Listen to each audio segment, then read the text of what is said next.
YS Jaganmohan Reddy గారు ఇప్పటికే ఒకటికి 10 సార్లు చెప్పి ఉన్నారు. మేము అధికారంలోకి వచ్చిన తర్వాత చట్ట వ్యతిరేక, రాజ్యాంగ వ్యతిరేక, నిబంధనల వ్యతిరేకంగా పనిచేస్తున్న ఎవ్వరిని వదిలిపెట్టం. అందరినీ చట్టం ముందు నిలబెట్టే తీరతామన్నారు. చంద్రబాబు నాయుడు గారి సర్కార్ ఇప్పుడు విషబీజాలు నాటుతూ ఉంది. అవి పెరిగి మహావృక్షాలైతే ఆ వృక్షాలు మిమ్మల్ని మింగేస్తాయి అని చెప్పి చాలాసార్లు చెప్పి ఉన్నారు. సో అక్కడితో ఆగలేదు. మా పార్టీ కార్యకర్తలు మమ్మల్ని ఇబ్బంది పెడుతున్న వాళ్ళ పేర్లను డిజిటల్ బుక్లో ఎక్కించకని చెప్పి ఏకంగా ఒక యాప్ ఇంట్రడ్యూస్ చేశారు. ఇవన్నీ కూడా మేము అధికారంలోకి వస్తే ఇప్పుడు అతి చేసే ఎవరిని కూడా వదిలే సమస్య లేదన్న సంకేతాలను క్లియర్గా పంపించారు.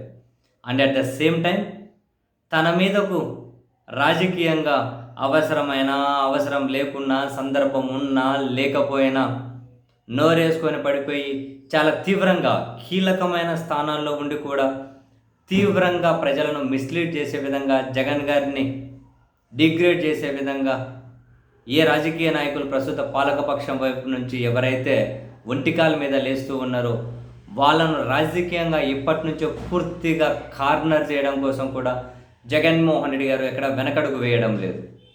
నర్సీపట్నం చూసాం, మెడికల్ కాలేజీలకి సంబంధించి ఒక కాలేజ్ కానీ లేదు, యాడుంది, నా నియోజకవర్గంలో ఎక్కడుంది, జీవోలు ఎక్కడున్నాయని స్వయాన గౌరవ స్పీకర్ అయ్యన్న పాత్రుడు గారు అన్నప్పుడు జగన్మోహన్ రెడ్డి గారు నేరుగా నర్సీపట్నమే వెళ్ళారు.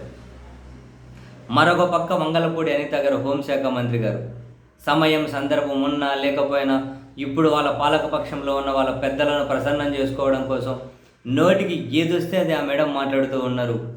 సో ఇప్పుడు నెక్స్ట్ టార్గెట్ ఆమెనే. ఈ బల్క్ డ్రగ్ ప్రాజెక్టు ప్రజా వ్యతిరేక ఆందోళన రూపంలో చాలా గట్టి అస్త్రం దొరికింది. వంగలపూడి అనిత గారికి దాదాపు రాజకీయంగా ఇది ఈ విషయంలో కనుక ప్రభుత్వం పట్టువిడుపులు ప్రదర్శించకపోతే వంగలపూడి అనిత గారికి ఇంకా చుట్టుపక్కల ఉన్నటువంటి మిగిలిన నాయకులకు, ఈ నాయకత్వానికి, ప్రస్తుత పాలకపక్షంలో ఉన్న వాళ్ళకి రాజకీయంగా ఇంకా అది మరణ శాసనంలాగే ఉంటుంది. అక్కడ ప్రజలు చాలా తీవ్రమైనటువంటి ఆగ్రహంతో ఉన్నారు. ఆ ప్రజా వ్యతిరేక నిర్ణయం ఇది. మేము అధికారంలోకి వస్తే ఆపేస్తాం, మీ ఆడబిడ్డ మాటిచ్చింది అన్నారు వాళ్ళతోటి. వాళ్ళు నమ్మారు. ఆ రాజయ్యపేట అనే దగ్గర నుంచి 2000 మెజారిటీ అనిత గారికి వచ్చింది. వాళ్ళు నమ్మారు. తీరా చూస్తే ఇప్పుడు ఆమె ఏం చేయలేని పరిస్థితుల్లో ఉన్నారు. దీన్ని ఆపే మాట ఇవ్వలేరు, వాళ్ళ పాలకులకు, వాళ్ళ పెద్దలకు చెప్పలేరు. చాలా ఇబ్బందికర పరిస్థితులు రాజకీయంగా. ఇప్పుడు నెక్స్ట్ జగన్మోహన్ రెడ్డి గారే అక్కడ కనుక స్వయాన ఎంటర్ అయితే, నిరసన కార్యక్రమాల్లో ఆయన పార్టిసిపేట్ చేస్తే ఇంకా ఆ తర్వాత అనిత గారికి జరగబోయే నష్టం మామూలుగా ఉండదు రాజకీయంగా. సో మేము అధికారంలోకి వస్తే, వ్యవస్థలు మా చేతిలోకి వచ్చిన తర్వాత ఎవరి సంగతి ఏంటి అనేది అప్పుడు తేలుస్తామంటూనే రాజకీయంగా కూడా అడ్డదిడ్డంగా ప్రవర్తిస్తున్న వాళ్ళకు కూడా ఇప్పుడు మేము అంతే రాజకీయంగా కూడా సమాధానం చెప్పడం కోసం మీ ఏరియాకే వస్తాం, మీ ప్రాంతంకే వస్తాం, మా తడాకా ఏందో చూపిస్తామనే సంకేతాలే క్లియర్గానే పంపిస్తున్నట్లే ఉంది.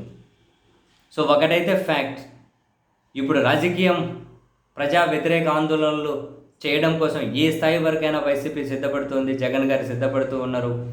రేపు అధికారంలోకి వచ్చిన తర్వాత ఇంకా చట్ట వ్యతిరేక, రాజ్యాంగ వ్యతిరేకంగా పాల్పడిన వాళ్ళందరినీ కూడా ఎట్టి పరిస్థితుల్లో వదిలే సమస్యనే లేదు అన్న సంకేతాలు కూడా జగన్మోహన్ రెడ్డి గారు చాలా క్లియర్ కట్గానే, స్ట్రాంగ్గానే పంపిస్తూ ఉన్నారు.